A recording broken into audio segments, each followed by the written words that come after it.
Hi friends, ಇದು Daivik Raj vlogs. ಎಲ್ಲ please like ಮಾಡಿ, ಶೇರ್ ಮಾಡಿ, ಸಬ್ಸ್ಕ್ರೈಬ್ ಮಾಡಿ. ಈಗ ನಾವೆಲ್ಲಿಗೆ ಹೊರಟಿದ್ದೀವಿ ಅಂತಂದರೆ ಶ್ರಾವಣ ಬೆಳಗೊಳಕ್ಕೆ ಹೊರಟಿದ್ವಿ. ಶ್ರಾವಣ ಬೆಳಗೊಳದಲ್ಲಿರುವ ಶ್ರೀ ಬಾಹುಬಲಿ ಮೂರ್ತಿಯನ್ನು ನೋಡೋದಕ್ಕೆ. ಈಗ ನಾವು ನೋಡ್ತಿರುವಂಥದ್ದು ಶ್ರಾವಣ ಬೆಳಗೊಳದ ಬೆಟ್ಟವನ್ನು. ಈ ಬೆಟ್ಟವನ್ನು ವಿಂಧ್ಯಗಿರಿ ಬೆಟ್ಟ ಅಂತ ಹೇಳಿ ಕೂಡ ಕರೀತಾರೆ. ಈ ವಿಂಧ್ಯಗಿರಿ ಬೆಟ್ಟ ಹಾಸನದಿಂದ 50 ಕಿಲೋಮೀಟರ್, ಹಾಗೆ ಮೈಸೂರಿನಿಂದ 83 ಕಿಲೋಮೀಟರ್ ಮತ್ತು ಬೆಂಗಳೂರಿನಿಂದ 140 ಕಿಲೋಮೀಟರ್ ದೂರದಲ್ಲಿದೆ. ನಾವು ಕಿಕ್ಕೇರಿಯವರೇ ಆಗಿರೋದ್ರಿಂದ ನಮಗೆ 15 ಕಿಲೋಮೀಟರ್ ದೂರ ಇದೆ ಕಿಕ್ಕೇರಿಯಿಂದ. ನಾವು ಈಗ ಬೆಟ್ಟದ ಸುತ್ತಮುತ್ತಲಿನ ಪ್ರದೇಶಗಳನ್ನೆಲ್ಲ ನೋಡ್ತಿದ್ದೀವಿ, ಎಷ್ಟು ಸುಂದರವಾಗಿದೆ ಅಂತ ಹೇಳಿ. ನಾವು ಸಂಜೆ 4 ಗಂಟೆಗೆ ಬಂದಿರೋದ್ರಿಂದ ಸೂರ್ಯ ಸ್ವಲ್ಪ ತಂಪಾಗಿದ್ದಾರೆ. ಈಗ ನಾವಿಲ್ಲೆಲ್ಲೂ ಕಾರ್ ಪಾರ್ಕಿಂಗ್ ಮಾಡೋಕ್ಕೆ ಪ್ಲೇಸ್ ಇರಲಿಲ್ಲ. ಅಲ್ಲೊಂದು ಕಡೆ ಕಾರ್ ಪಾರ್ಕಿಂಗ್ ಮಾಡಿ ನೆಕ್ಸ್ಟು ನಾವು ಶ್ರೀ ಬಾಹುಬಲಿ ಮೂರ್ತಿನ ನೋಡೋಕ್ಕೆ ಹೊರಟ್ವಿ. ಹೋಗಬೇಕಾದ್ರೆ ಇಲ್ಲಿ ನೋಡಬಹುದು ಮನೆಗೆ ಬೇಕಾಗಿರೋ ಐಟಮ್ಸ್ಗಳೆಲ್ಲ ಇತ್ತು. ಫಸ್ಟು ನಾವು ಹೊರಟಿದ್ದೆ ಕಲ್ಯಾಣಿಗೆ. ಇದು ಕಲ್ಯಾಣಿ ಎಂಟ್ರೆನ್ಸು. ಹಾಗೆ ಇಲ್ಲಿ ಸೆಕ್ಯೂರಿಟಿ ಕೂಡ ಇರ್ತಾರೆ, ನಾವು ಯಾಕಂದರೆ ನೀರೊಳಗೆ ಎಲ್ಲಿ ಇಳಿದು ಬಿಡ್ತೀವಿ ಅಂತ ಹೇಳಿ. ಹಾಗೆ ನಾವಿಲ್ಲಿ ಕಲ್ಯಾಣಿಗೆ ಯಾವುದೇ ಥರ ಗಲೀಜು ಕೂಡ ಮಾಡಬಾರ್ದು. ಅಂದರೆ ಈಗ ಫಿಶ್ಗಳಿಗೆ ಫುಡ್ ಹಾಕೋದಾಗಿರ್ಬೋದು, ಕಡಲೆಪುರಿ ಹಾಕೋದು ಆ ಥರ ಎಲ್ಲ ಮಾಡ್ತಾ ಇರ್ತಾರೆ. ನೀರನ್ನೆಲ್ಲ ಗಲೀಜು ಮಾಡ್ತಾರೆ ಅಂತ ಹೇಳಿ ಅಲ್ಲಿ ನೋಡ್ಕೊಳ್ಳೋಕ್ಕೆ ಅಂತಲೇ ಸೆಕ್ಯೂರಿಟಿ ಇದ್ದರು. ಹಾಗೆ ಇಲ್ಲಿ ನೋಡ್ಬೋದು ಎಷ್ಟು ಮೀನುಗಳಿದ್ದಾವೆ ಅಂತ ಹೇಳಿ. ನೋಡೋಕ್ಕೊಂಥರ ಖುಷಿ ಆಗುತ್ತೆ. ಹಾಗೆ ತುಂಬ ದೊಡ್ಡದಾದಂಥ ಕಲ್ಯಾಣಿ ಇದು. ಇದು ಕಲ್ಯಾಣಿಯಲ್ಲಿರುವಂಥ ಗೋಪುರ. ನೆಕ್ಸ್ಟ್ ನಾವು ಹೊರಟಿದ್ದೆ ಶ್ರೀ ಬಾಹುಬಲಿ ಬೆಟ್ಟನ ಹತ್ತೋಕ್ಕೆ. ಇದು ಎಂಟ್ರೆನ್ಸ್. ಇದು ತುಂಬ ಸ್ವಚ್ಛತೆಯನ್ನು ಇಲ್ಲಿ ಕಾಪಾಡಿದ್ದಾರೆ. ಹಾಗೆ ನೋಡ್ಬೋದು ಎಂಟ್ರೆನ್ಸ್ ಒಳಗಡೆ ಕೂಡ ಎಲ್ಲ ಥರದ ಆಟ ಸಾಮಾನುಗಳು ಮಕ್ಳಿಗೆ ಬೇಕಾಗಿರೋಂಥದ್ದೆಲ್ಲ ಇಟ್ಟಿದ್ದಾರೆ. ಎಲ್ಲ ಸ್ವಲ್ಪ ಜನ ಸ್ಟೆಪ್ಸ್ ಹತ್ತಿ ಬರ್ತಿದ್ದಾರೆ. ನಾವು ಬಂದಿದ್ದು 4:15 ಆದ್ದರಿಂದ ಬಿಸಿಲು ಸ್ವಲ್ಪ ಕಮ್ಮಿ ಆಗಿತ್ತು, ಆರಾಮಾಗಿ ಹತ್ತಬೋದು. ಹಾಗೆ ಸ್ಲಿಪ್ಪರ್ಸ್ ಕೂಡ ನಾವು ಹಾಕ್ಕೊಂಡು ಹೋಗಂಗಿಲ್ಲ. ನಮ್ಮ ಬಲಭಾಗದಲ್ಲಿ ಸ್ಲಿಪ್ಪರ್ ಎಲ್ಲ ಬಿಡೋಕ್ಕೆ ಒಂದು ಪ್ಲೇಸ್ ಇರುತ್ತೆ, ಅಲ್ಲಿಗೆ ಹೋಗ್ಬಿಟ್ಟು ಸ್ಲಿಪ್ಪರ್ಸ್ನೆಲ್ಲ ಬಿಟ್ಟು ಬರಬೇಕು. ಹಾಗೆ ಇಲ್ಲಿ ವಿಂಧ್ಯಗಿರಿ ಬೆಟ್ಟದ ಬಗ್ಗೆ ಸ್ವಲ್ಪ ಮಾಹಿತಿಯನ್ನು ಬರೆದಿದ್ರು, ಕನ್ನಡ, ಹಿಂದಿ ಹಾಗೆ ಇಂಗ್ಲೀಷಲ್ಲಿ.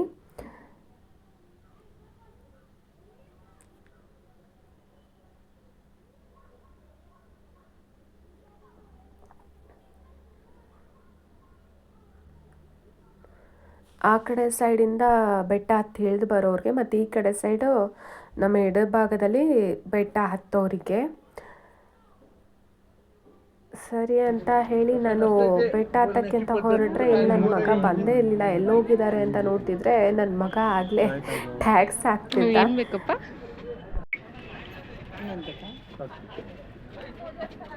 ಈ ಕಡೆ ನೋಡಪ್ಪ, ಬೆಟ್ಟ ಹತ್ತದಿದ್ರು ಸರಿ, ಇವನಿಗೆ ಆಟ ಸಾಮಾನು ಬೇಕು. ಗೊಮ್ಮಟೇಶ್ವರನ ಮೂರ್ತಿ. ಗೊಮ್ಮಟೇಶ್ವರ ಪ್ರತಿಮೆ ಭಾರತದ ಕರ್ನಾಟಕ ರಾಜ್ಯದ ಶ್ರಾವಣ ಬೆಳಗೊಳ ಪಟ್ಟಣದಲ್ಲಿ ವಿಂಧ್ಯಗಿರಿ ಬೆಟ್ಟದ ಮೇಲೆ 57 ಅಡಿ ಎತ್ತರದ ಏಕಶಿಲಾ ಪ್ರತಿಮೆಯಾಗಿದೆ. ಗ್ರಾನೈಟ್ನ ಒಂದು ಬ್ಲಾಕ್ನಿಂದ ಕೆತ್ತಲಾಗಿದೆ. ಇದು ಪ್ರಾಚೀನ ಪ್ರಪಂಚದಲ್ಲಿ ಅತಿ ಎತ್ತರದ ಏಕಶಿಲಾ ಪ್ರತಿಮೆಯಾಗಿದೆ. ಗೊಮ್ಮಟೇಶ್ವರನ ಪ್ರತಿಮೆಯು ಜೈನ ವ್ಯಕ್ತಿ ಬಾಹುಬಲಿಗೆ ಸಮರ್ಪಿತವಾಗಿದೆ ಮತ್ತು ಶಾಂತಿ, ಅಹಿಂಸೆ, ಲೌಕಿಕ ವ್ಯವಹಾರಗಳ ತ್ಯಾಗ ಮತ್ತು ಸರಳ ಜೀವನಗಳ ಜೈನ ತತ್ವಗಳನ್ನು ಸಂಕೇತಿಸುತ್ತದೆ. ಇದನ್ನು ಪಶ್ಚಿಮ ಗಂಗಾ ರಾಜವಂಶದ ಅವಧಿಯಲ್ಲಿ 973ರಲ್ಲಿ ನಿರ್ಮಿಸಲಾಯಿತು ಮತ್ತು ಇದು ವಿಶ್ವದ ಅತಿದೊಡ್ಡ ಸ್ವಾತಂತ್ರ್ಯ ಪ್ರತಿಮೆಗಳಲ್ಲಿ ಒಂದಾಗಿದೆ. ಇದನ್ನು 2016ರವರೆಗೆ ಅತಿ ಎತ್ತರದ ಜೈನ ಪ್ರತಿಮೆ ಎಂದು ಪರಿಗಣಿಸಲಾಗಿದೆ. ಹಾಯ್ ಫ್ರೆಂಡ್ಸ್, ಇಷ್ಟು ಬೆಟ್ಟ ಹತ್ತೋಷ್ಟೊತ್ತಿಗೆ ಸಾಕಾಗೋಯ್ತು. ಎಷ್ಟು ಮೆಟ್ಲು ಹತ್ತಿದ್ವಿ, ಒಂದು 30 ಮೆಟ್ಲು ಹತ್ತಿದ್ವಿ. ಅಷ್ಟೊತ್ತಿಗೆ ಎಲ್ಲ ಸುಸ್ತಾಗಿ ಎಲ್ಲ ನಿಧಾನ ಆಗ್ಬಿಟ್ಟಿದ್ದಾರೆ. ಹತ್ತಿರೋದು 30 ಮೆಟ್ಲು, 300 ಮೆಟ್ಲು ಹತ್ತದಂಗೆ ಹೇಳ್ತಾವ್ರಿ ಇವರು. ಇದು ಆಕ್ಚುಲಿ ಚೆನ್ನಾಗಿದೆ.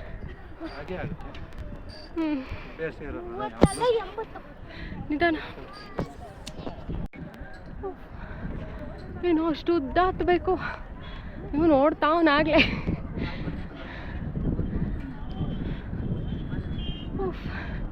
ಹೆಂಗೆ ಅನಿಸ್ತಿದೆ ನಿಮ್ಮ ಎಕ್ಸ್ಪೀರಿಯನ್ಸು? ಹಿಂದೆ ಉಳ್ಕೊಬಿಟ್ಟಿದ್ದೀರಲ್ಲ. ಸುಸ್ತಾಗ್ತಾ ಇದೆ. ನಾವು ಚಿಕ್ಕ ಏರಿಯವರೇನಾ, ತುಂಬ ಬರೋಲ್ಲ ಇಲ್ಲಿ. ಹಾಗಾಗಿ ಅಪರೂಪಕ್ಕೆ ಬರ್ತೀವಲ್ಲ, ಯಾವತ್ತೋ ಒಂದಿನ ಇಲ್ಲ ಯಾವತ್ತೋ ಒಂದಿನ ಬೆಟ್ಟ ಹತ್ತೀವಲ್ಲ. ಎಲ್ಲರಿಗೂ ಆಗಂಗೆ ನಮಗೂ ಆಗ್ತಿದೆ ಸುಸ್ತು. ಅಲ್ಲಿ ಕಲ್ಯಾಣಿ ಕಾಣಿಸ್ತಿದೆ.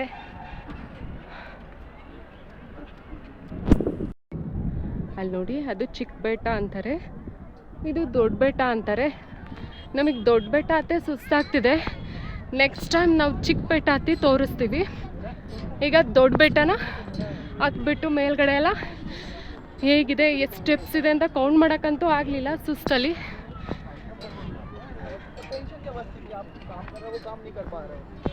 ಆಲ್ರೆಡಿ ಸುಸ್ತಾಗ್ತಿದೆ ನಮಗೆ.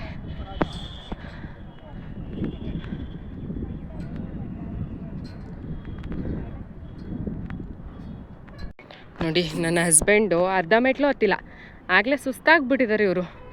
ನನ್ನ ಮಗ ನಮ್ಮ ಭಾವ ಎಲ್ಲ ಇಲ್ಲಿ ನಿಂತ್ಕೊಬಿಟ್ಟವ್ರೆ ನಮಗೆ ವೆಯ್ಟ್ ಮಾಡಿಕೊಂಡು. ಬನ್ನಿ ಬನ್ನಿ ಹೋಗೋಣ, ಫೋಟೋ ಮುಂದೆ ಮೇಲೆ ತೆಗಿತೀನಿ ಬನ್ನಿ.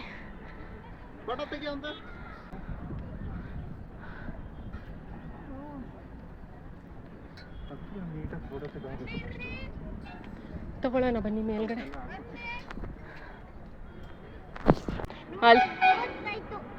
ಅಲ್ಲಿ ತನಕ 130 ಆಗೋಯ್ತಂತೆ. ಸುಳ್ಳೆಲ್ಲ ಹೇಳ್ಬೇಡ ನಡಿ. 10 ಮೆಟ್ಟು ಕೌಂಟ್ ಮಾಡಿದೆ, ಸುಳ್ಳು ಹೇಳ್ತಿದ್ಯಾ ಅನ್ನೋ. ಇದೊಂದು ಬದುಕಿ, ಇದೊಂದು ಜನ್ಮವೇ, ಎಂತಹ ದುರ್ವಿಧಿ, ಇದೆಂತಹ ದುರ್ವಿಧಿ. ಪ್ರತಿಮೆಯ ನಿರ್ಮಾಣವನ್ನು ಗಂಗಾ ರಾಜವಂಶದ ಮಂತ್ರಿ ಮತ್ತು ಕಮಾಂಡರ್ ಚಾಮುಂಡರಾಯರಿಂದ ನಿಯೋಜಿಸಲಾಯಿತು. ನೆರೆಯ ಪ್ರದೇಶಗಳಲ್ಲಿ ಬಸದಿಗಳು ಎಂದು ಕರೆಯಲ್ಪಡುವ ಜೈನ ದೇವಾಲಯಗಳು ಮತ್ತು ತೀರ್ಥಂಕರರ ಹಲವು ಚಿತ್ರಗಳಿವೆ. ಶ್ರವಣಬೆಳಗೊಳದಲ್ಲಿರುವ 2 ಬೆಟ್ಟಗಳಲ್ಲಿ ವಿಂಧ್ಯಗಿರಿ ಬೆಟ್ಟವು ಒಂದು, ಇನ್ನೊಂದು ಚಂದ್ರಗಿರಿ. ಇದು ಹಲವಾರು ಪುರಾತನ ಜೈನ ಕೇಂದ್ರಗಳ ಸ್ಥಾನವಾಗಿದೆ. ಇದು ಗೊಮ್ಮಟೇಶ್ವರ ಪ್ರತಿಮೆಗಿಂತ ಹೆಚ್ಚು ಹಳೆಯದು. ಚಂದ್ರಗಿರಿಯನ್ನು ಬಾಹುಬಲಿಯ ಸಹೋದರ ಮತ್ತು ಮೊದಲ ತೀರ್ಥಂಕರ ರಿಷಭನಾಥನ ಮಗ ಜೈನ ವ್ಯಕ್ತಿ ಭರತನಿಗೆ ಸಮರ್ಪಿಸಲಾಗಿದೆ. ಮಹಾಮಸ್ತಕ ಅಭಿಷೇಕ ಎಂದು ಕರೆಯಲ್ಪಡುವ ಜೈನ ಕಾರ್ಯಕ್ರಮವು ಪ್ರಪಂಚಾದ್ಯಂತ ಭಕ್ತರನ್ನು ಆಕರ್ಷಿಸುತ್ತದೆ. ಮಹಾಮಸ್ತಕಾಭಿಷೇಕ ಉತ್ಸವವು 12 ವರ್ಷಕ್ಕೊಮ್ಮೆ ನಡೆಯುತ್ತದೆ. ಗೊಮ್ಮಟೇಶ್ವರನ ಪ್ರತಿಮೆಯನ್ನು ಹಾಲು, ಕುಂಕುಮ, ತುಪ್ಪ, ಕಬ್ಬಿನ ರಸ ಇತ್ಯಾದಿಗಳಿಂದ ಶಾಸ್ತ್ರೋಕ್ತವಾಗಿ ಸ್ನಾನ ಮಾಡಿಸಲಾಗುತ್ತದೆ. ಪ್ರತಿಮೆಯ ತಾಜಾತನಕ್ಕೆ ಈ ಅಭಿಷೇಕವನ್ನು ಕಾರಣವೆಂದು ಹೇಳಿದ್ದಾರೆ. ಮುಂದಿನ ಅಭಿಷೇಕ 2030ರಲ್ಲಿ ನಡೆಯಲಿದೆ. 2007ರಲ್ಲಿ ಟೈಮ್ಸ್ ಆಫ್ ಇಂಡಿಯಾ ಸಮೀಕ್ಷೆಯಲ್ಲಿ ಪ್ರತಿಮೆಯನ್ನು ಭಾರತದ 7 ಅದ್ಭುತಗಳಲ್ಲಿ ಮೊದಲನೆಯದು ಎಂದು ಆಯ್ಕೆ ಮಾಡಲಾಯಿತು. ಒಟ್ಟು 49% ಮತಗಳು ಅದರ ಪರವಾಗಿ ಬಿದ್ದವು. ಭಾರತದ ಪುರಾತತ್ವ ಇಲಾಖೆಯು ಗೊಮ್ಮಟೇಶ್ವರನ ಪ್ರತಿಮೆಯನ್ನು ಶ್ರವಣಬೆಳಗೊಳದಲ್ಲಿ ಆದರ್ಶ ಸ್ಮಾರಕ ಎಂದು ಕರೆಯಲಾಗುವ ಸ್ಮಾರಕಗಳ ಗುಂಪಿನಲ್ಲಿ ಪಟ್ಟಿ ಮಾಡಿದೆ.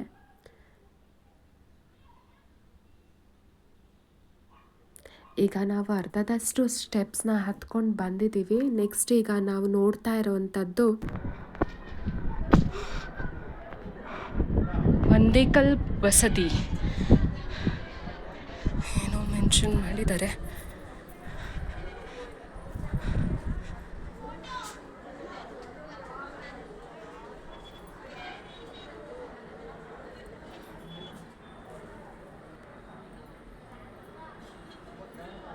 ಇಲ್ಲಿ ಯಾವುದೋ ದೇವ್ರಿದೆ, ಒಂದೇ ಕಲ್ ಬಸದಿ ಅಂತೆ, ಬಟ್ ಕಾಣಿಸ್ತಿಲ್ಲ ಕತ್ಲೆಗೆ.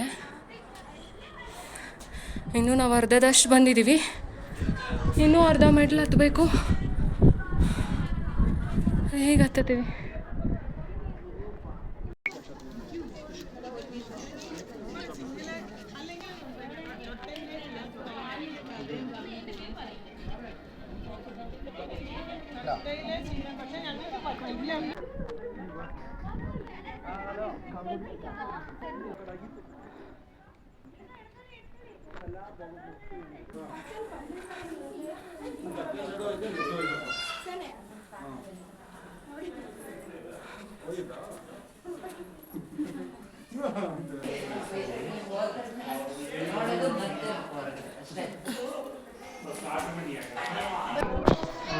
ಎಷ್ಟಿದೆ?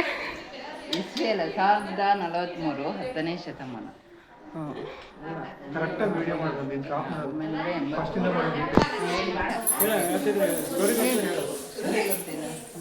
ಗೊತ್ತಿರೋಷ್ಟು ಹೇಳಿ.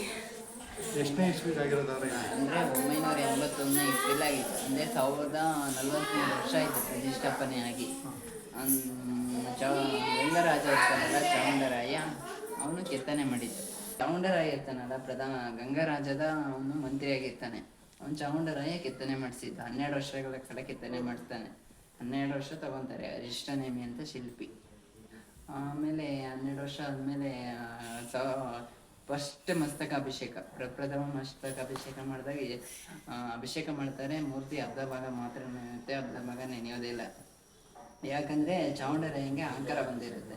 ನಾನೇ ಇಷ್ಟು ದೊಡ್ಡ ಸುಂದರವಾದ ಮೂರ್ತಿ ಕೆತ್ತಿದ್ದೀನಿ, ನನ್ನ ಬಿಟ್ಟರೆ ಯಾರೂ ಇಲ್ಲ ಅಂತ ಅಹಂಕಾರ ಬರುತ್ತೆ.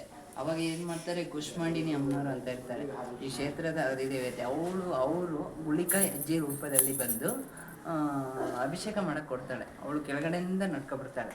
ಅವಾಗ ಚಿಕ್ಕ ಕಳಸದಲ್ಲಿ ಕಲ್ಯಾಣಿ ಇದೆಯಲ್ಲ, ಆ ಕಲ್ಯಾಣಿಯಲ್ಲಿ ಚಿಕ್ಕ ಕಳಸೆಯಲ್ಲಿ ನೀರು ತುಂಬ್ಕೊಂಡ್ಬಿಡ್ತಾರೆ. ಅವ್ರು ತಂದು ಅಭಿಷೇಕ ಮಾಡಿದ್ರಿಂದ ಇಡೀ ದೇಹ ಒಂದು ಕಳಸೆಯಲ್ಲಿ ಫುಲ್ ಎಲ್ಲ ನೆನೆದು ಬಿಡುತ್ತೆ. ಅವಾಗಲೇ ಗೊತ್ತಾಗುತ್ತೆ ಅಹಂಕಾರ ಬಂದಿರೋದು ಅವನಿಗೆ ಮೂರ್ತಿ ಕೆತ್ತಿ ಅಂತ. ಅವಾಗ ಅಹಂಕಾರ ಬಿಡ್ತಾನೆ, ಅವನ ಅಹಂಕಾರ ಬಿಡ್ತಾನೆ. ಆಮೇಲೆ ಮೂರ್ತಿ ಫುಲ್ ಅಭಿಷೇಕ ಆಗುತ್ತೆ.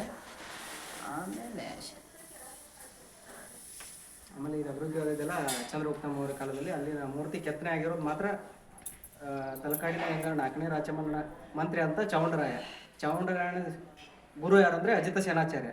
ಅವನ ಮಾರ್ಗದರ್ಶನದಲ್ಲಿ ಅವರು ಕೆತ್ತಿರ್ತಾರೆ ಇದನ್ನು.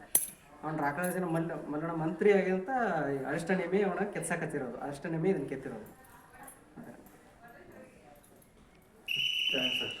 Thank you sir. ಹಾಗೆ ಹೋಗಬೇಕಾದ್ರೆ ದೇವಸ್ಥಾನದಲ್ಲಿ ಒಬ್ಬರು ಮಾಹಿತಿಯನ್ನು ತಿಳಿಸ್ಕೊಟ್ರು. ತುಂಬ ಚೆನ್ನಾಗಿ ಮಾಹಿತಿಯನ್ನು ನಮಗೆ ತಿಳಿಸ್ಕೊಟ್ರು. ಈಗ ನಾವು ಫುಲ್ ಸ್ಟೆಪ್ಸ್ ಹತ್ತು ಬಂದಿದ್ದೀವಿ. ಇದು ದೇವಸ್ಥಾನದ ಎಂಟ್ರೆನ್ಸು. ಹಾಸನ ಜಿಲ್ಲೆಯ ಐತಿಹಾಸಿಕ ಧಾರ್ಮಿಕ ಪ್ರವಾಸಿ ತಾಣವಾಗಿದೆ. ಶ್ರವಣಬೆಳಗೊಳದಲ್ಲಿ ವಿಶ್ವವಿಖ್ಯಾತ 57 ಮೀಟರ್ ಅಡಿ ಎತ್ತರ ಬಾಹುಬಲಿಯ ಮೂರ್ತಿ ಇದೆ. ಜೈನ ಧಾರ್ಮಿಕ ಕೇಂದ್ರವಾಗಿದೆ. 4ನೇ ರಾಜಮಲ್ಲನ ಮಂತ್ರಿಯಾಗಿದ್ದ ಚಾಮುಂಡರಾಯ ಇದನ್ನು ನಿರ್ಮಿಸಿದನು ಮತ್ತು ಚಾಮುಂಡರಾಯ ಪುರಾಣ ರಚಿಸಿದನು. ಶ್ರವಣಬೆಳಗೊಳದ ವಿಂಧ್ಯಗಿರಿಯ ಮೇಲೆ ಕಡೆಯಲಾಗಿರುವ ಈ ಮೂರ್ತಿಯನ್ನು ಚಾಮುಂಡರಾಯನು ಬೃಹದಾಕಾರದ ವಿಗ್ರಹವನ್ನು ಕ್ರಿಸ್ತಶಕ 981ರಲ್ಲಿ ಕೆತ್ತಿಸಿದನು. ಅರಿಷ್ಟನೇಮಿ ಎಂಬುವ ಶಿಲ್ಪಿ ಕೆತ್ತಿದ್ದಾನೆಂದು ಹೇಳಲಾಗುತ್ತದೆ. ಈ ಶಿಲ್ಪಿಯು ವಿಶ್ವಕರ್ಮ ವರ್ಗಕ್ಕೆ ಸೇರಿದವನಾಗಿದ್ದು ಪ್ರಸಿದ್ಧ ಶಿಲ್ಪಿ ಚಕ್ಕಣ್ಣಾಚಾರ್ಯ ಶಿಷ್ಯನೆಂದು ಹೇಳುತ್ತಾರೆ. ಮತ್ತೊಂದೆಡೆ ತುಳುನಾಡಿನ ಪ್ರಸಿದ್ಧ ಶಿಲ್ಪಿ ವೀರಶಂಭು ಕಾಲ್ಗುಡ ಕೆತ್ತಿದ್ದಾನೆಂದು ಹೇಳಲ್ಪಡುತ್ತದೆ. ವಿಂಧ್ಯಗಿರಿಯ ಎದುರಿನಲ್ಲಿ ಚಿಕ್ಕ ಬೆಟ್ಟ ಅಥವಾ ಚಂದ್ರಗಿರಿ ಬೆಟ್ಟವಿದ್ದು ಇಲ್ಲೂ ಸಹ ಪ್ರಾಚೀನ ಬಸದಿಗಳಿವೆ. ನಾವೀಗ ನೋಡ್ತಿರೋದು ಶ್ರವಣಬೆಳಗೊಳದ ಶ್ರೀ ಬಾಹುಬಲಿ ಮೂರ್ತಿಯನ್ನು. ಇಲ್ಲಿ ಮಹಾಮಸ್ತಕಾಭಿಷೇಕ ಪ್ರತಿ 12 ವರ್ಷಕ್ಕೊಮ್ಮೆ ನಡೆಯುತ್ತೆ. ಇತ್ತೀಚೆಗೆ 2018ರಲ್ಲಿ ಮಹಾಮಸ್ತಕಾಭಿಷೇಕ ನಡೆದಿತ್ತು. ವಿಡಿಯೋ ತುಂಬ ಲೆಂತ್ ಆಗಿರೋದ್ರಿಂದ ನಾನು ಅರ್ಧ ವಿಡಿಯೋ ಅಷ್ಟೇ ಅಪ್ಲೋಡ್ ಮಾಡೋಕ್ಕಾಗಿದ್ದು. ಇನ್ನು ಅರ್ಧ ವಿಡಿಯೋ ನೆಕ್ಸ್ಟ್ ವಿಡಿಯೋದೆಲ್ಲ ಅಪ್ಲೋಡ್ ಮಾಡ್ತೀನಿ. ಈ ವಿಡಿಯೋ ಇಷ್ಟ ಆಗಿದ್ರೆ ಪ್ಲೀಸ್ ಲೈಕ್ ಮಾಡಿ, ಶೇರ್ ಮಾಡಿ, ಸಬ್ಸ್ಕ್ರೈಬ್ ಮಾಡಿ. Thank you for watching.